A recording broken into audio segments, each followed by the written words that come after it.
নির্বাচনে আচরণবিধি লঙ্ঘন করলে কাউকে ছাড় দেওয়া হবে না, সরাসরি প্রার্থিতা বাতিল হয়ে যাবে।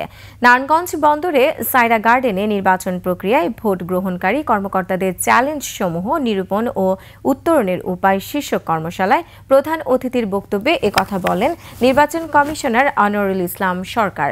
নির্বাচন কমিশনার আরও বলেন, যেনতেনভাবে কোনো নির্বাচনের আয়োজন হবে না। যেখানে জরিমানা করা দরকার, যেখানে জেল দেয়া দরকার, ম্যাজিস্ট্রেটরা সে বিষয়ে সবসময় তৎপর থাকবেন এবং যথাযথ ব্যবস্থা নেবেন। নির্বাচনকালে পোস্টারের বিষয়ে নির্বাচন কমিশনার বলেন, প্রার্থী সবার জন্য লেভেল প্লেইং ফিল্ড তৈরি করতে যা যা দরকার সব করা হবে।